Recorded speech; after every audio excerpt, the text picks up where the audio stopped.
El gigante de Ojelaga. Edificado con amplios ventanales, por donde se escapaba la parafina que cubría las mayorías de viviendas de sus alrededores, el gigante alumbraba con sus destellos los techos de las casuchas que lo rodeaban, dejando una mínima parte a oscura. En esa parte se reunían los revoltosos para organizar su lucha. La construcción estilaba en sus aleros centelleos de ondas eléctricas que bañaban con el reflejo del aire casi 200 metros dentro de los campos, saliendo del centro con el propósito de proteger el perímetro cercano a la fábrica. Construido en el amplio valle del Bate y Bocachula, el gigante de hojalata, como los molinos de vientos del Quijote, cimentaba en sus alrededores un amplio cuadro de terrenos baldíos acicateado en el mundo de la fabricación del dulce, manteniendo sus ondas eléctricas como una esfera estática que se reflejaba desde una distancia de 200 metros, igual que una sombra arrastrada por el sol, arropando la extensa llanura verdosa, algo silente y reflectora. Un círculo de colores que se aglutinaba en los alrededores de la carretera cubierta por el humo del molino, delimitando un amplio terreno que cubría todo el municipio del mismo nombre, y algunos villorrios aledaños, habitados por viviendas maltrechas, fatigadas y furtivas, en las que pernoctaban los jornaleros que se entregaban día y noche al trabajo, sin importar el temporal, con la finalidad de mantener activo el funcionamiento de la industria, pululando como sombras en los empolvados caminos, con sus ropas perjudicadas, arrugadas, estriadas y llenas de lamas. Desde mucho antes de comenzar a ponerse el alba, el gigante de cemento y hojalata, achuchado por la brisa del valle, desglosaba la ceniza en el aire, y remataba con la emisión del humo negro a los pueblitos más cercanos, subiendo hasta la colina donde se encontraban los límites del Batey, con un hilillo del humo pernicioso que manchaba las puntas de las hojas de los árboles, llegando hasta las nubes. La plantación cañera de este paraje era la segunda más grande del país, ocupaba inmensas fracciones de tierra baldía, entre valles y montañas que colindaban con bateyes de menor cuantía, y fincas de hacendados que negociaban con los gerentes del ingenio, la cosecha de todos los años.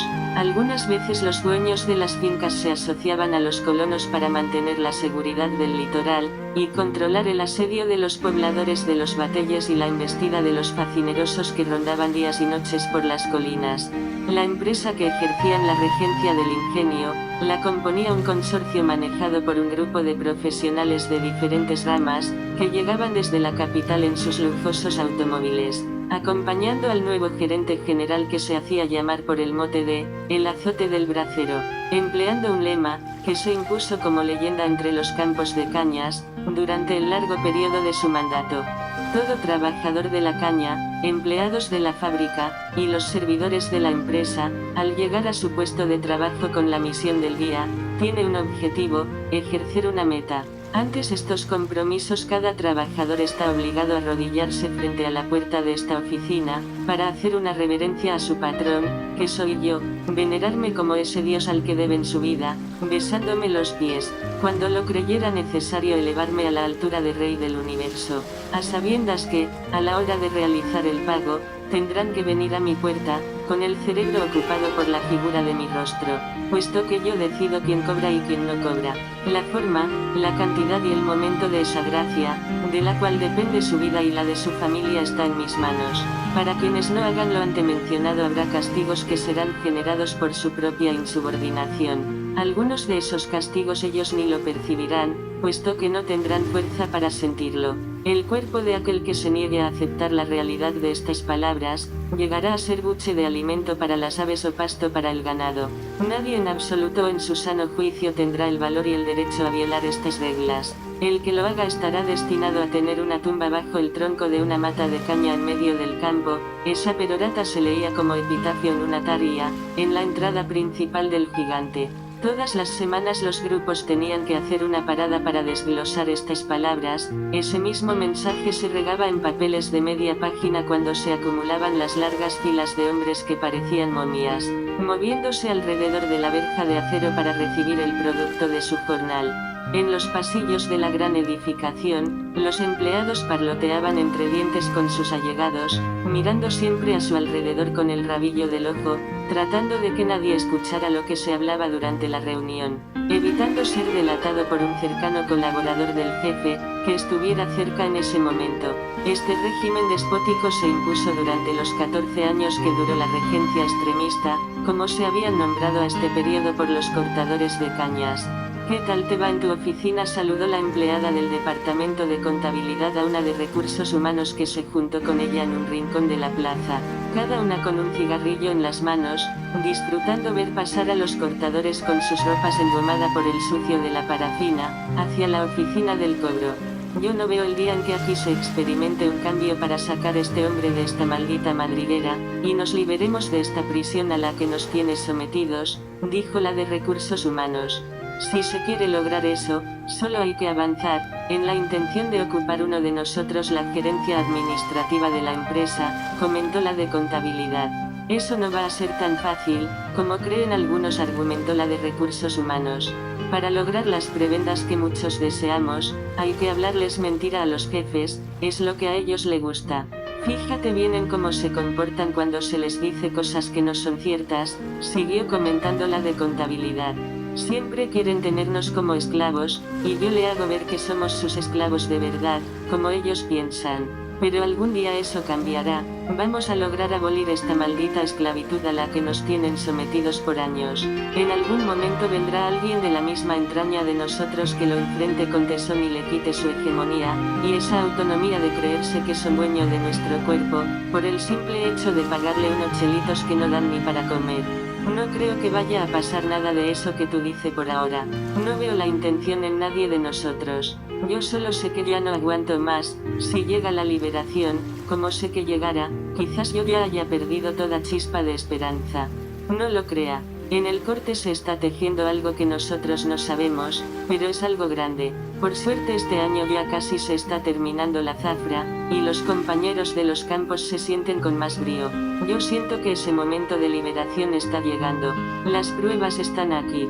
Tú, debiera apoyar el movimiento, para librar a tu familia de esta barbarie que cometen con nosotros y contra nuestras gentes, dijo la de contabilidad a su media acomplejada compañera, al ser descubierta sacando copias a los panfletos que le había pasado Jaimite.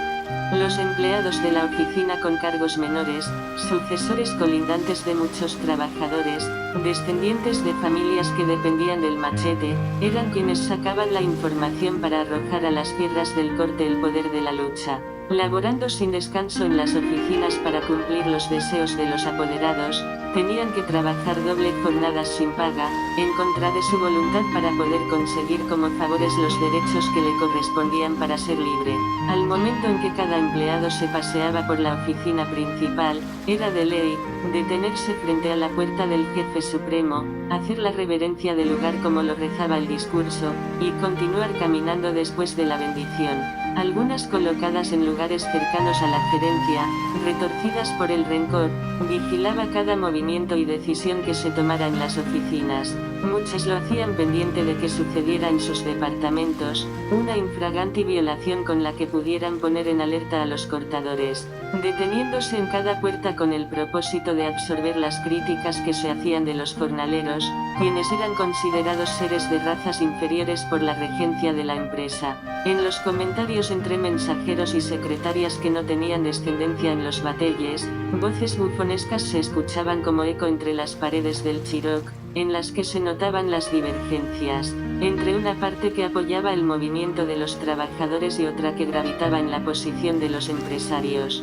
Los obreros mejor preparados en el culto a la educación, tenían que acumular sinecuras, que le llevaran a subir escalafones dentro de la jerarquía administrativas, buscando lograr los objetivos que le transportaran a la cima de la dirección de la empresa. Entre los departamentos fuera de la explanada, también se encontraban unos mortales que se incorporarían a la lucha en caso de que se armara un conflicto entre ambas partes, en el que los jornaleros llevaran las ventajas en algunas oficinas. En otra, llevaban la de perder, porque tenían que dar pasos a la búsqueda de solución a los problemas de su raza. Para poder conseguir la conquista de su libertad, algunos estaban atentos a convertir en chismes, invención o calumnia, las principales comidillas o eventos que trascendieran entre las calles y callejones del Batey, extrapolándolas a la oficina del gerente, donde eran analizadas como prácticas negativas, que buscaban neutralizar el avance irreflexivo de la empresa. Las fiestas celebradas por la cofradía en la entramada del poblado, afloraban un despliegue simultáneo de acontecimientos rostizados, que fomentaban la unidad entre todos los trabajadores. Una cadena de jóvenes dilucidados por la hegemonía del sufrimiento en la raza, desde siglo pasado, se reunía todas las noches para organizar al grupo que emprendiera la lucha. Conocida por las jergas callejeras, las reuniones religiosas y las prestezas de la cofradía, celebraban en casa de familia algunos encuentros, donde eran supervisada de forma incógnita por la seguridad de la empresa. En algunos casos, todas las actividades eran vapuleadas por el cavilar inhóspito en los asistentes del gerente, quienes se armaban de gritos en los pasillos de la fábrica cada vez que se hacía un reclamo. Entre gritos y sonrisas sarcásticas los funcionarios pregonaban que tenían todo controlados, en la vida de los jornaleros, con el objetivo de hacerles saber a los jefes de dicha operación y revelar en secreto de las concepciones espirituales. Muchas veces los gerentes, supervisores y los caporales, hablaban de los jornaleros a sus espaldas, se infiltraban clandestinamente en las actividades y buscaban afanosamente el plan para destruir el grupo. En momentos de alegría, borrachera y jergas, los lacayos suplían las informaciones buscadas por la gerencia de algunos departamentos de importancia, para convertirla en la noticia del día, en la celebración en la plaza. La junta entre familiares y compueblanos también eran delatadas por sus consortes, para buscar atribuciones que le hicieran ganar prebendas con los patrones. Muchas de esas prevaricaciones, traiciones y desvergüenzas provocaron el retiro de algunos trabajadores del plan de liberación. Los que buscaban las prebendas tenían que denunciar a sus propios compinches o algún familiar que asistiera a las fiestas del centro, a las reuniones de la cofradía o a las juntas con su propia estirpe. Así las tertulias azotadas por la desconfianza, se mantenían clandestinas, tejiendo los vínculos, las uniones y los afianzamientos para emprender la revolución que tanto deseaba la mayoría, logrando armar grupos que se fueron convirtiendo en pequeños sindicatos, destinados a emprender los reclamos, desde el mismo centro del campo. El comportamiento inicuo de los jornaleros obligaba a los capataces a sacrificar a sus congéneres, si lo notaban desfallecer en medio del campo. Presionado por una crisis de nervios, ordenaban el asesinato de algunos entre los baches y los surcos de las gramíneas, al encontrarlo tomando siesta fuera del horario. Las ancianas se llevaban el premio en estos vejámenes, a veces se veía enfrentada a sus propios vástagos, quienes fungían como capataces o lacayos en medio del sembradío. Bajo el brusco tutelaje de una supervisión férrea e implacable, los mayorales agitaban su propio dogma, con el objetivo de llevarle a los dueños sus opiniones sobre el desarrollo de la producción. La defensa de los jornaleros con los troncos de las gramíneas, luchando por lograr cambios brutales en la industria, que se hacían cada vez más enérgico e importuno, introduciendo nuevos sistemas de trabajo y rompiendo de nuevo las reglas sin consultar al Estado, quien tenía el rol de velar por el trato a los trabajadores y el rote de la vida en los bateyes. Los nuevos sistemas, que introducían las empresas obligaban al trabajador a sucumbir antes las prebendas que en su posición les ofrecían. Para optar por el cambio en el horario y objetividad del aumento en la producción, eran sacrificados jornaleros, violando las leyes y los códigos en la ley laboral e introduciendo artículos que pudieran cambiar las reglas de la jornada de trabajo, sin que los revoltosos pudieran reclamar. Eran los primeros meses del año, los reflejos de la formación del gremio se vislumbraban entre los machetes. La vida en los bateyes se hizo empalagosa, la empresa donde trabajaba Jaimite realizó el cambio de gerencia, instalando un nuevo incumbente que comprendía el regir de la vida de muchos jornaleros. En sus conocimientos personales, tenía un máster en relaciones humanas, analizando cómo funcionaba a la perfección la vida de la fábrica. Aunque su misión duró poco, produjo un impacto en los trabajadores del campo que alimentó su intromisión en las actividades donde no le resultaba atrayente, los celos en el corte. Así comenzaron a aflorar con más impulso, la presión a la que estaban sometidos, dando como resultados positivos el aumento en la producción. Después de la ida de ese gerente, vinieron otros que fue imposible negociar los tratos, por considerarlos negativos. No se pudieron negociar un aumento en el precio de las horas, una rebaja en el tiempo dentro de los campos y una mejoría en el transporte hacia el centro del corte, provocando una furia tan fuerte a lo interno del grupo, que casi todos se alinearon al sindicato, con la intención de reclamar sus derechos a la dignidad. Junto al ansia de libertad, buscaban que le permitieran realizar sus celebraciones sin ser custodiados. Por su comportamiento eran asediados día y noche, por grupos de veteranos que se plantaban en el frente de su casa donde se hacían las reuniones. Al ver sentir las limitaciones, actuaban con tanta rabia que se notaba en su rostro ese deseo de entrar a las casas de los caporales y convertirse en asesinos. Su trajinar desde la madrugada, hasta entrada la noche después que el crepúsculo se hacía cada día más intenso. Al término de la jornada llegaban agotados, muchos de ellos no volvían al siguiente. Con el tiempo se dieron cuenta que sus reclamos se quedaban en el aire, sentían que sus palabras eran disueltas por el viento que la ponía a flotar como eco, desde el mismo momento en que salían. Para conocer mejor los trabajadores, el mismo gerente se quedaba en la oficina y se encargaba de entregar los papeles del trueque, todos los fines de semana, esperando con ansia escuchar los comentarios y las quejas que se disertaban en las largas filas que se formaban alrededor de las estafetas de cobro, y descubrir cualquier movimiento que se gestara bajo los mosquiteros de las gramineras. Desde que se aproximaba la hora del pago, el gerente se preparaba psicológicamente, se paraba frente al espejo de su oficina y se rozaba la cabeza para sentir que le faltaba, para enfrentar las grandes hileras de hombres momias, hambrientos, cubiertos de furúnculos, pústulas, flemones y bubones, con las ropas desgarradas como fantasmas que se revolvían en las largas filas, alrededor de la oficina, caminando entre los residuos de las parafinas y la redecilla de humo de la chimenea en la cercanía del ingenio. Los obreros se desesperaban esperando su turno. Todas las semanas, grandes cadenas de personas turulecas rodeaban el gigante como un cordón humano, que se movía en círculo, cercando la malla de acero, en un desfile animado por canciones mágico-religiosas, gritos y lamentos de algunos obreros más muertos que vivos, alentando un ritual de mujeres rampanosas que gritaban sin vedelos el reclamo a sus entregas, acompañados de miradas raudas, despóticas y abusivas de los administrativos. Los braceros se postraban frente a ellos con miradas llenas de furia, observándolos, con su cara cubiertas de parches y bizmas, producto de los latigazos de los caporales. Tratando de evitar el fuerte calor que reinaba en la sabana, se guarecían bajo la sombra de los árboles que rodeaba el gigante de cemento y hojalata, llegando sin ánimo a la caseta de cobro donde lo esperaba la comitiva del pago.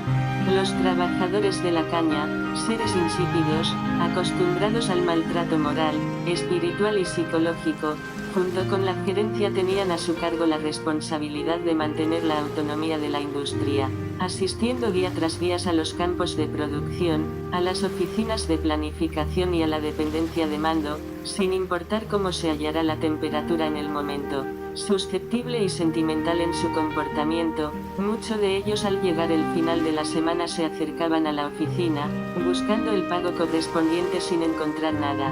Todo en su cerebro se descuadraba cuando el administrador no solventaba lo pertenecido al periodo adecuado a esa semana. Con una sonrisa alegre se mostraban ante el gerente, tratando de agraciarlo con su comportamiento, poniendo en ejecución el epitafio del gerente anterior. A la hora de recibir el pago, muchos de ellos se marchaban con la gracia y una sonrisa sardónica del gerente, que lo dejaba atónitos. Sacrificarse por la producción, trabajando día y noche, para muchos de los obreros era una consagración con el averno. Se insertaban entre las hojas de gramíneas con el cuerpo cubierto de ronchas y heridas provocadas por los insectos que rondaban día y noche en el campo. En su meta por lograr conseguir el cobro, muchos entraban, sufriendo de enfermedades incurables que en la mayoría de las veces los llevaban a la muerte. En unos cambios psicopatológicos emocionales, que se repetían todas las semanas, muchos de los braceros comenzaron a experimentar en su cerebro fuertes padecimientos psicóticos. que los llevaban a razonar sobre el humillante comportamiento del nuevo gerente, alimentando con ello ese estado esquizofrénico que a veces no podían controlar. Estos hechos traspasaron la frontera del tiempo, al mantenerse por siglos, desde que las familias eran trasladadas como esclavos, a esta árida tierra cubierta de arena y barro. Por el maltrato y la indolencia comenzaron a despertar en la conciencia de los trabajadores la lucha por la liberación, posicionándose, en esa búsqueda intrínseca por la paz. Las familias de los braceros se habían mantenido solo con las migajas que les daban sus superiores, con los vales que les habían establecidos como monedas de cambios, y con las gracias por su trabajo forzado dentro de las cañas, en las bodegas de los mismos batelles, y en los permisos para poder trabajar, en las grandes plantaciones de cañas de toda la región que conformaba la industria. Para los tiempos mucho antes de que empezara a contarse esta historia, los miembros de las cofradías no tenían nadie que velara por sus sobresaltos, conservando sus creencias y leyendas que arrastraron desde su lejana África, como la clave para mantener su hegemonía, agitando la mágico-religiosidad que llevaban en la sangre, de generación en generación, sin exigir nada que lo compensara.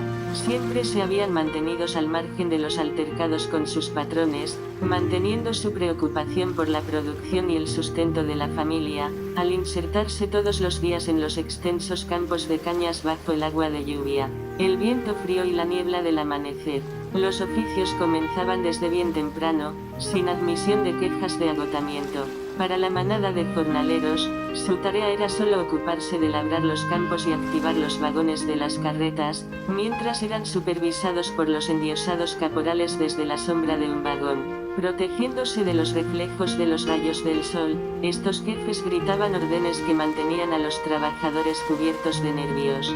Desde tempranas horas de la madrugada, comenzaban a laborar como esclavos bajo el látigo de los capataces, las lanzas de los supervisores, los cañones de la seguridad, y las figas de los insectos. Para muchos de los administradores de las empresas, las personas que daban los servicios de los campos, eran animales que relamían en sus pantuflas la bazofia de su vendimia, como máquinas de corte para aumentar la gracia de la producción. Día por día, desde antes de notarse los primeros síntomas del amanecer, los braceros se levantaban ataviados en sucias y rotas vestimentas, llenas de lamas, con la que caminaban desesperados, con intención de detenerse frente a la fábrica. Allí esperaban los vehículos, que los trasladarían a los campos de trabajo, arropados por el viento frío de la sabana, bajo un manto opaco, suave y refinoso que se derretía en el claro del amanecer. En el aire se escuchaba el sonido de los insectos, acompañando a los jornaleros en su llegada al área del corte.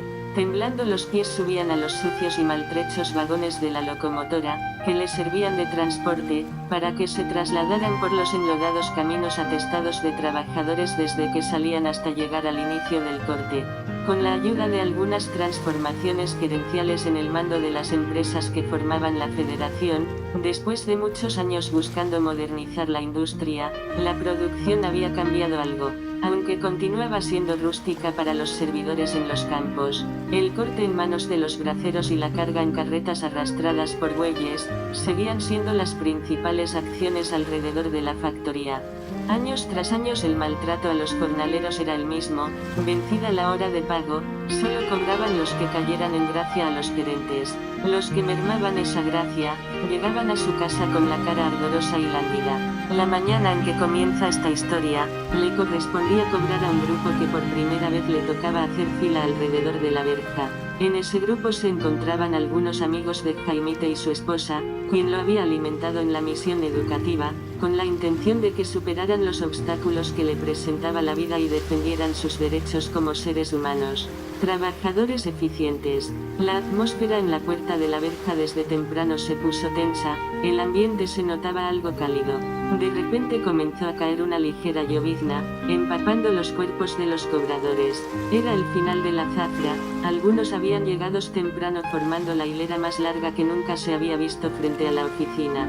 En la puerta principal del ingenio, desde la entrada hasta varios metros hacia las cañas, había comenzado una aglomeración inmensa de trabajadores. Desesperados luchaban uno con otros por llegar a la verja para no quedarse sin el cobro que les correspondía por su esfuerzo durante la semana. Con inquietud, Jaimite observaba todo el movimiento en la fila. Los de atrás, tratando de imponerse a los que estaban delante, empujaban formando un efecto dominó.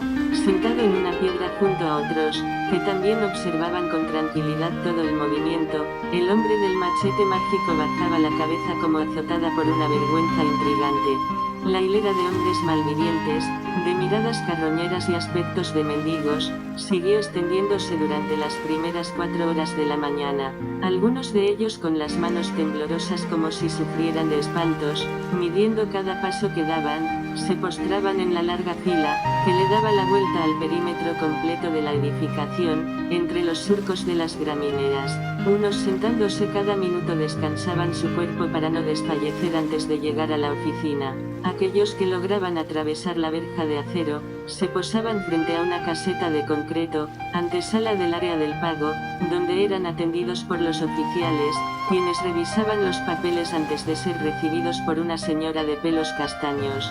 Con sus ojos verdosos, el cuerpo de colibrí y las piernas de una vaca turuleca, rodeada por 2 guardias en cada lado que fungían como su seguridad, la mujer daba vueltas encima de la tarima, como burlándose de los trabajadores. Observando cada movimiento que hicieran los cobradores, los guardianes agitaban sus armas cada 2 minutos para demostrar que estaban presentes. Con sus manos llenas de papeles, la mujer se paseaba de un lado a otro mirando las caras de quienes estaban más cerca de ella, mostrando una sonrisa sarcástica como regalo del patrón, que se había retirado fatigado por la observación del mismo ambiente todo el tiempo. La dama gritaba los nombres y se retiraba cuando terminaba el paquete de papeles que sacaba de la oficina.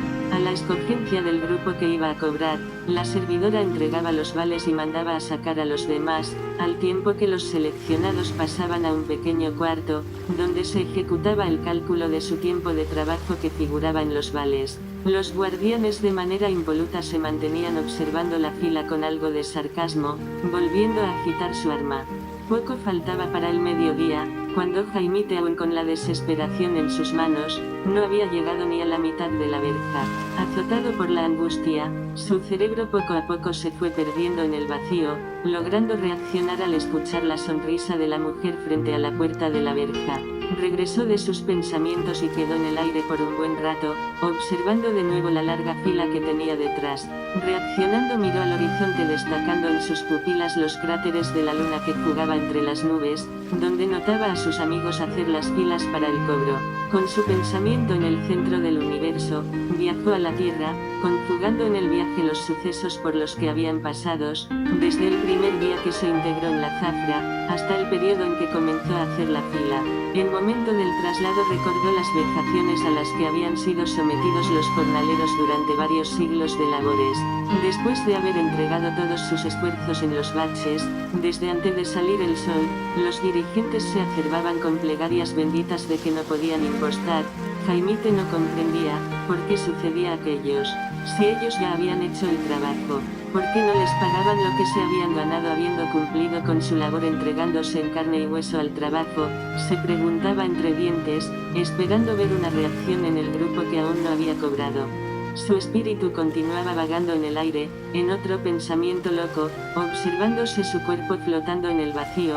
Dejó pasar varias horas fuera de la fila, para sumarse al grupo nuevo que comenzaba a quejarse por las ocurrencias de los jefes. No podía imaginar lo que iba a suceder con su vida a partir de ese momento, pero algo tenía que hacer si persistía el maltrato a los hombres que los acompañaban. Moviéndose de un lado a otro se dio cuenta que podía comenzar la convocatoria para emprender la lucha que tanto había perseguido. Fue entonces cuando reaccionó y se dio cuenta que era el punto cumbre para iniciar la tan esperada rebelión, por la que había elaborado tantos panfletos durante todas las noches, desde que entró en el juego de labores. Armado de valor se acercó al grupo y comenzó a conquistar a cada uno de los hombres que habían sufrido los vejámenes en varias ocasiones. Las mayorías habían entregado su esfuerzo al servicio de la oligarquía, representada por quienes estaban frente a la puerta de la oficina en ese momento. Entre lamentos y quejas, el cerebro de algunos dio un giro. Jaimite siguió flotando en el aire y los trasladó entre los sembradíos, murmurando entre sí la repetición de una letanía que se hacía eco a medida que su cuerpo en astral avanzaba. Los trabajadores no merecen esos ultrajes. ¿Por qué tratarlo así? Reseteando la meditación volvió al lugar, observó que muchos se habían marchado con la cara lánguida esperando el bono por el resultado de su trabajo. Lo que se marcharon si su paga no había recibido su gaje por el simple hecho de no ser abanderados de los gerentes, y de la mujer de aspecto de jirafa que salía a la puerta cada 10 minutos. La actitud despachatada, cínica e insolente de los directivos, había colmado la desesperación del luchador que estaba pululando en los albores de una locura simbiótica, aportada por los seres que a él llegaban, cuando se sentía engañado. Bajo la sombra del árbol que lo protegía, recibiendo una suave brisa que bañaba su cuerpo, refrescando su cerebro, se detuvo un buen rato a observar el final de la fila, haciendo reverencia a un sobresalto animado por el escalofrío que lo hizo despertar de repente. Se sorprendió al observar que la mujer por varias horas no volvía a salir, mientras la fila aún se mantenía ocupando algunos metros alrededor de la verja, entre los surcos de gramíneas, y las paredes de la casona de hojalata. Lleno de rabia se levantó, apretando los puños con una presión incontrolable que le llenó el cuerpo de un sudor frío con el que bañó todas sus vestimentas. Invadido por una maligna cavilación que se apoderó de su cerebro, se acercó al proscenio de la tarima donde comenzaban a alterarse algunos trabajadores. Suponía no regresar a casa sin el pago por el tiempo trabajado, llevaba 2 semanas sin recibir nada por su esfuerzo entre las hojas de las gramíneas y los baches de agua negra de las cañadas. Entre el agua negra predominaban los parásitos que mataban a las gentes con las picadas.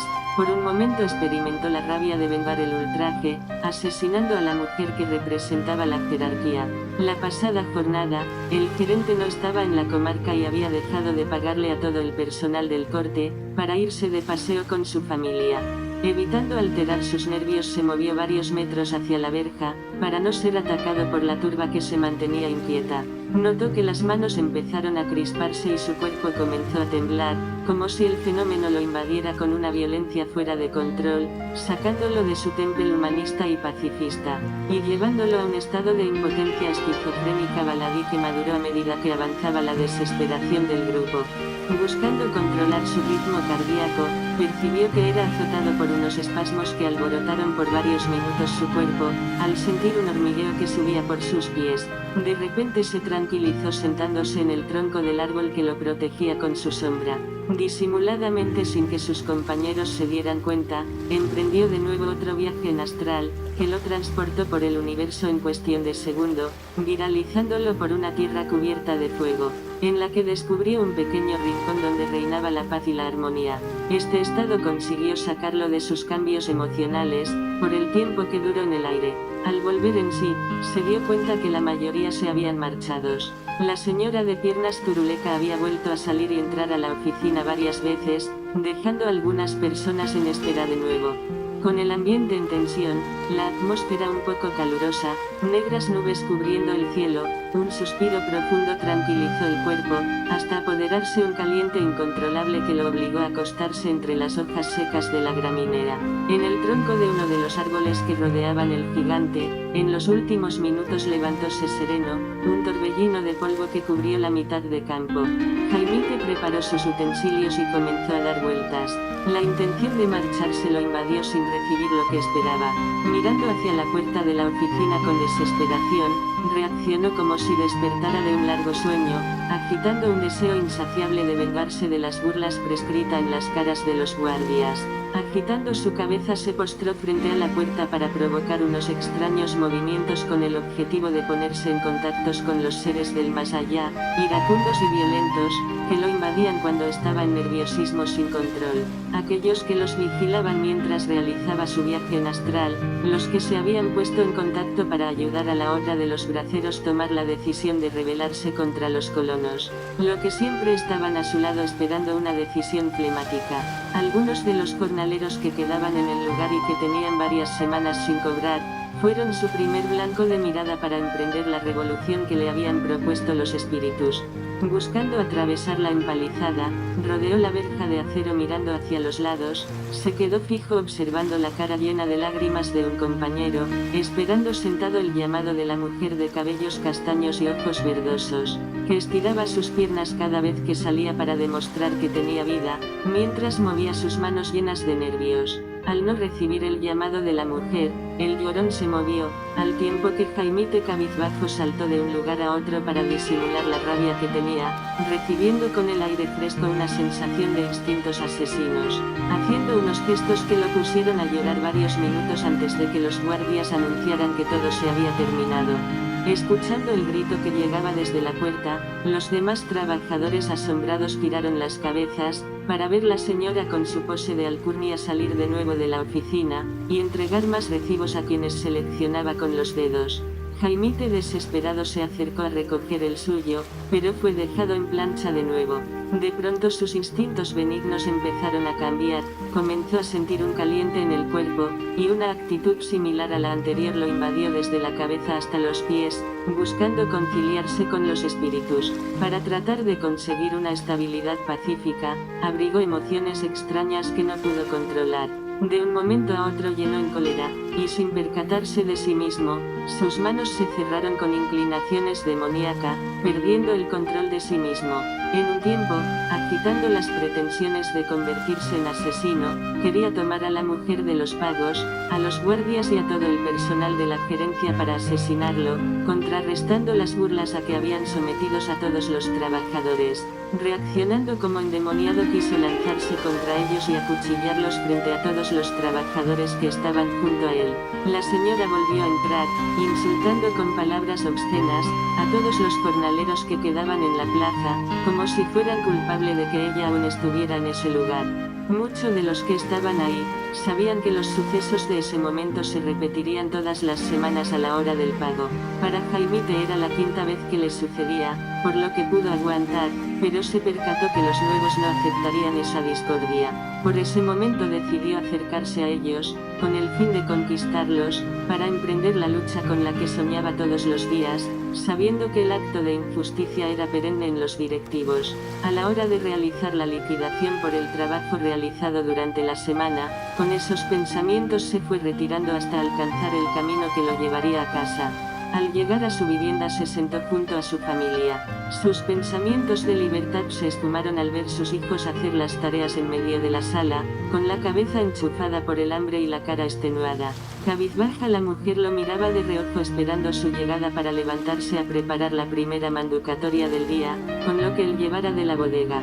Philip, que recién cumplía los 5 años, y Marie los 3 hacía algo más de 4 meses, esperaban en la habitación la única comida del día. Al levantar la cara Jaimite sintió un escalofrío que lo estremeció, azotándolo un ánimo de tristeza. Los niños lo miraron y se mantuvieron realizando las tareas escolares que le había puesto su madre. Dora se había convertido en la primera instructora de los niños, con la esperanza de que el futuro les deparara un cambio, y fueran personas que gozaran de la libertad que perseguía su padre. Los niños no habían aprendido a caminar entre los baches con eficiencia, pero sí sabían cómo enfrentar esos momentos inclementes de crisis estomacales, al sentir los efectos del hambre que pasaban entre las frías paredes de la maltrecha casucha. El fango en medio de los caminos, las hojas podridas de los cañaverales, la invasión de insectos que salían de los campos, y el hambre a la que tenían que enfrentarse todo el día atacaban sus cuerpos desvencijados, desvaneciendo sus aspiraciones de seguir estudiando. Sus vestimentas cubiertas de sucio, los cabellos tapados con residuos de hojas secas y bagazos de cañas, los zapatos llenos de hoyos, eran símbolos dantescos que pocas veces se borraban del cerebro de muchos de los niños. Los hijos de los trabajadores de las cañas, al verlos llegar a las puertas de sus casas cansados, con un agotamiento exangües y poco deseo de continuar al día siguiente. Finalizada la segunda jornada del día, macilentos y con los pies temblando, los ancianos se dejaban caer en la sala como rastrojos de mugres, sin poder levantarse en la mañana siguiente. Los infantes de raza cocola que jugaban entre los cañaverales, escuchaban los lamentos de los trabajadores más ancianos, aquellos que se quedaban abandonados entre las hojas desde que salía el sol hasta bien entrada la noche, atacándose entre los baches, a punto de caer desfallecidos, caminando con esfuerzo, tratando de conseguir las metas para lograr el estipendio de la semana. Para Jaimite la acción de trabajar el día entero entre el lodo, exponiéndose al estresante ambiente por los rayos de sol, la picada de los gusarapos, el ataque de los insectos mutantes y la muerte por inanición, Merecía los reclamos que los vivos se habían propuesto por su trato a la hora del pago. La rabia se hacía cada vez más fuerte, el esfuerzo del trabajo no era para que el fin de semana una persona llegara a su casa sin los esperados folletos que le daban la comida. Muchos de ellos, al no recibir la vendimia que le correspondía por los que habían trabajado en esa semana, intentaban suicidarse, otros se rebelaban contra su propia familia, y otros en silencio buscaban vengar su ofensa con los colonos. Los últimos de la fila querían buscar venganza contra los lacayos a los que consideraban culpables de sus desgracias. Sumidos por la vergüenza, algunos se refugiaban en las casas desde que llegaban con nada en las manos. Durante los días feriados, en todas las viviendas, como si una cadena de viento entrara al patio de cada una, los dueños se sentaban en el transcurso de la tarde, a meditar la propuesta de Jaimite. En el inicio de la jornada, llegaban a la zona de trabajo con el sol subiendo en el horizonte, y con la firmeza de escuchar el propósito de los compañeros. Frustrado por no recibir el pago, la gran mayoría intentaban emprenderla contra el jefe inmediato. Llenos de ira entraban a los vagones, olvidando que tenían una familia que proteger.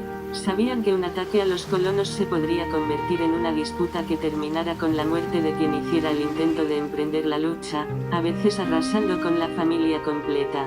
Los hijos de los braceros, al ver la hilera de compañeros de sus padres desfilar frente a su casa sin la paga de la semana, comenzaban a llorar sin contemplación, convirtiendo el silencio de la noche en una sinfonía de lamentos tosco que se regaba en todo el valle.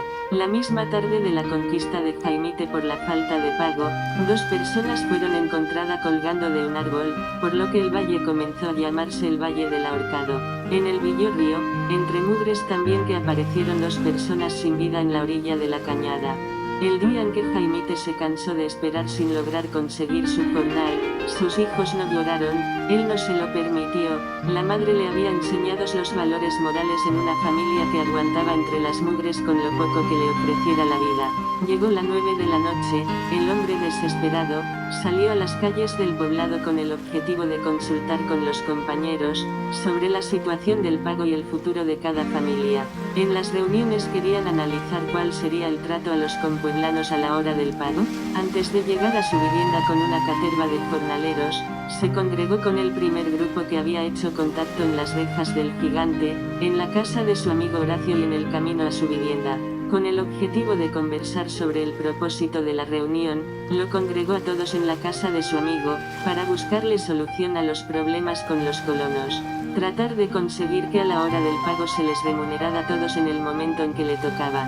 Los abusos tienen que terminar ya. Dando vuelta alrededor del salón, decía mirando el rostro de cada uno con atención: no podemos seguir permitiendo esto. Hoy me toca a mí, a Horacio, a Ovidio, a ustedes. Pero mañana le puede pasar a otro grupo con más necesidad que nosotros, gritaba con rabia chocando las manos con el cabo del machete. Finalizada la reunión, se dirigió a su casa con el último grupo. Su llegada alrededor de la medianoche despertó a la familia, que dormía profundamente, agotada por el hambre, el sueño y el desvelo por la espera de los vales. Rodeando la grasienta mesa de caoba en medio de la sala, propagáronle algunas deliberaciones que, de acuerdo con sus palabras, se pondrían en ejecución al día siguiente, cuando llegaran al medio del campo. Al finalizar la elaboración de algunos papeles conteniendo las frases de panfletos, que propugnaban el cambio de vida de la mayoría de los trabajadores, todos se persignaron frente a los cuadros de San Elías, San Santiago, Belier Belcan y Anais a pie, con el propósito de invocar a los dioses para salir casa por casa a regar los papeles, sin despertar sospecha.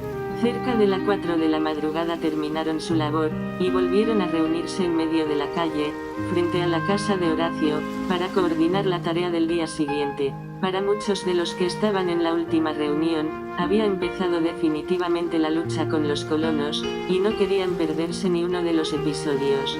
Si los resultados la próxima semana no son otros, y no se resuelven los problemas, tendremos que hacer una visita a las casas de los gerentes en medio de la noche, argumentó Jaimite mirando al grupo, que comenzaba a dormirse fruto del agotamiento.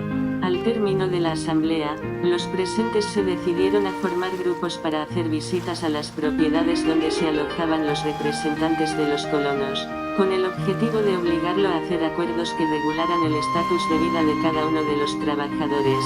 Algunos de los presentes en la reunión se pusieron de acuerdo, para cobrarle todos los resultados de sus trabajos entre los surcos, a fuerza de violencias e intimidación férrea sin importar su hegemonía.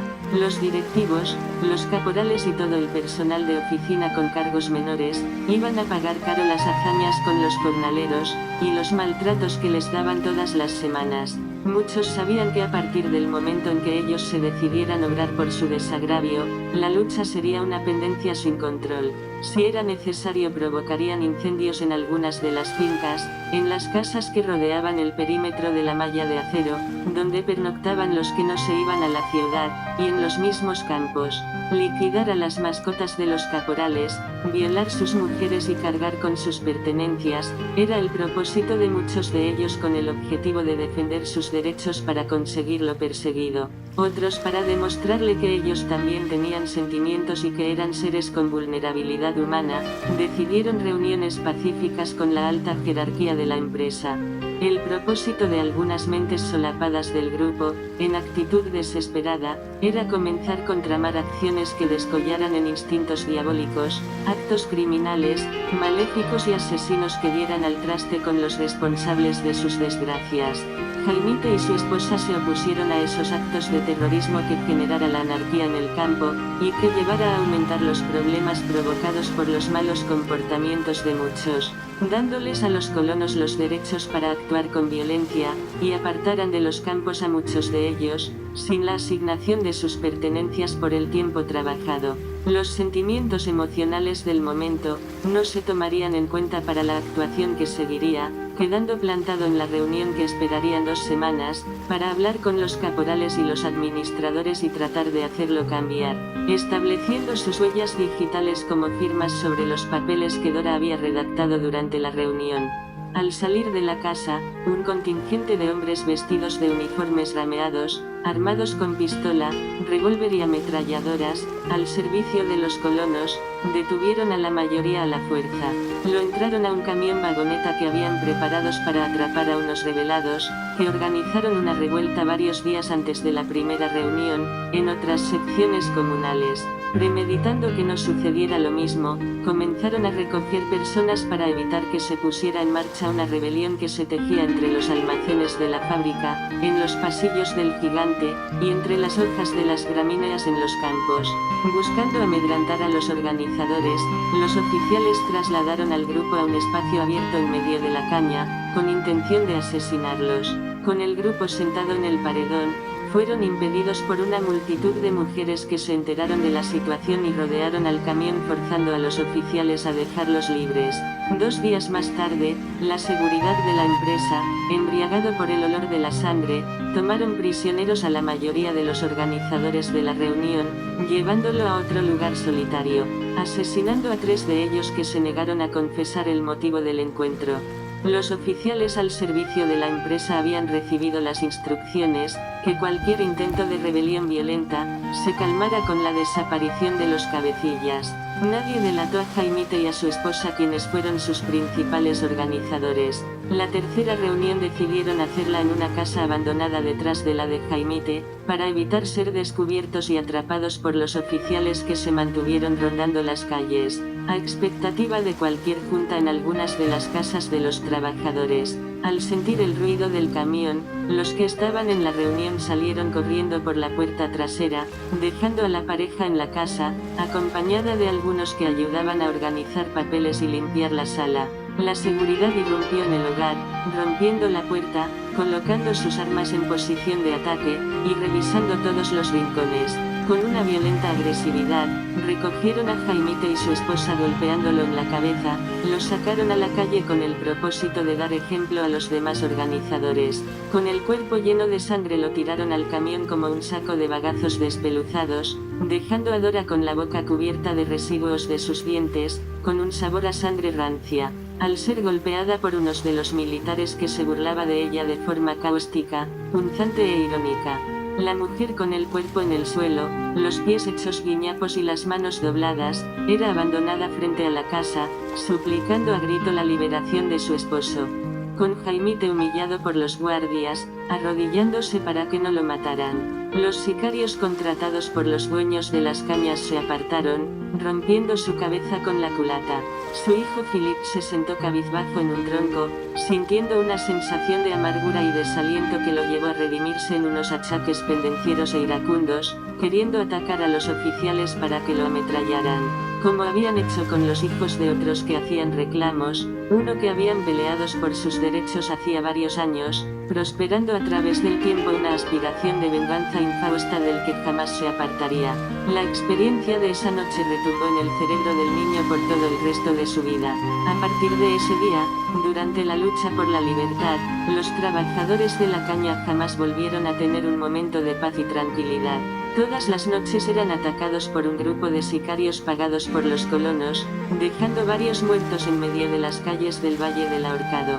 Un grupo de oficiales rondaban en la nocturnidad rebuscando entre los callejones del Villorrio, sacando a los notificados agitadores que eran perseguidos, siendo golpeados juntos a otros que reclamaban su derecho a vivir dignamente, en tranquilidad y armonía. Algunos de los capturados fueron sometidos a tratos tan infernales que jamás volvieron a ser personas productivas. Varios meses después de la cuarta reunión algunos fueron atacados y asesinados llegando a su casa. En la casa de Horacio cayó un cadáver con el cuerpo cubierto de sangre. Alrededor de 10 días más tarde, pasado la masacre, por orden de la gerencia en la oficina del gigante, los colonos y los supervisores realizaron una reunión clandestina con algunos trabajadores, volviendo a organizar grupos de mercenarios que atacaran a los revoltosos sin que se supiera que eran personas pagadas por las empresas. La mayoría de los organizadores acusados de ladrones, traidores, anarquistas y revolucionarios,